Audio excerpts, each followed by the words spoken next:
अस्सलामु अलैकुम वरहमतुल्लाहि वबरकातुहू। उम्मीद करती हूँ आप सब खैरियत से होंगे। आप देख रहे हैं आपका अपना चैनल रूहानी वजीफ़े एंड हेल्थ। नाज़रीन, आज मैं एक बहुत अच्छा टॉपिक लेकर आई हूँ।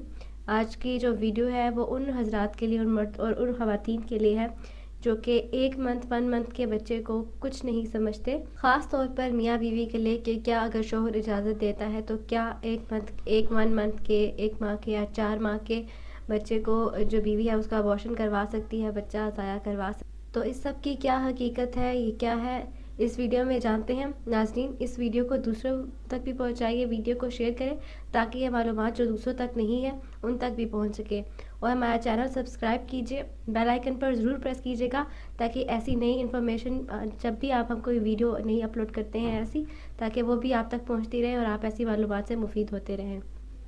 तो नाज़रीन, अक्सर लोगों को ये लगता है कि जब बेबी 4 माह का हो जाता है, जब वो 4 माह का हो जाता है तब अल्लाह मियाँ उसमें अल्लाह ताला उसमें रूह फूँकता है, यानी कि 4 माह के बाद अल्लाह मियाँ उसमें रूह फूँकता है बच्चे में। तो वो ये सोचते हैं कि हम 4 माह से पहले यानी 3 माह का हो जाए या 2 माह का हो जाए तब बच्चा ज़ाया करवा देना ठीक होता है। तो ऐसे लोगों से तो अव्वल मैं यही कहना चाहूँगी कि वो बहुत बड़ी गलतफ़हमी का शिकार है। चाहे 1 मंथ हो, 2 मंथ हो, 8 मंथ हो, जैसे ही औरत का हमल ठहरता है, जैसे ही औरत हमल होती है तो वो बच्चे की जो पैदाइश है वो मतलब उसकी जो जो भी है वो शुरू हो जाती है। अगर आप बच्चा ज़ाया करवाते हैं तो ये गलत है। रूह का आना ना आने का इससे कोई लिंक नहीं है। जैसे ही एक औरत हामला होती है, एक औरत का हमल ठहरता है, तब से ही बच्चे की पैदाइश के जो दिन हैं वो शुरू हो जाते हैं।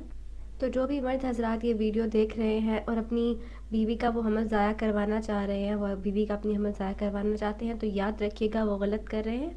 क़यामत के दिन उनको अल्लाह को इस कत्ल का जवाब ज़रूर देना होगा। लेकिन अगर कोई बहुत ज़्यादा मजबूरी है, जैसा कि आपकी बीवी बहुत ज़्यादा बीमार है और उसकी खुदा न खास्ता मौत वाक़या होने वाली है, वो नहीं प्रेगनेंसी को कंटिन्यू कर सकती, उसकी मौत शायद अल्लाह ना करे वाक़या हो सकती है, तब आप ये कर सकते हैं। लेकिन अगर आप बच्चा इस वजह से ज़ाया करवाते हैं कि कोई मजबूरी है, आप बच्चा नहीं चाहते हैं, आप उसको पाल नहीं सकते हैं, इस वजह से अगर आप बच्चा ज़ाया करवाते हैं तो ये बहुत बड़ा गुनाह है और ये कत्ल के ज़ुमरे में आता है। सबसे बड़ी बात कि अगर आप औलाद नहीं चाहते तो आप शादी ही मत करें, क्योंकि शादी के बाद अल्लाह ताला ने यही एक तरीका जो है एक सदियों से चलता आ रहा है कि शादी के बाद बच्चे सबके होते हैं। लेकिन अगर आप बच्चे नहीं चाहते, आप बच्चे नहीं पाल सकते, तो आप शादी ही मत करें।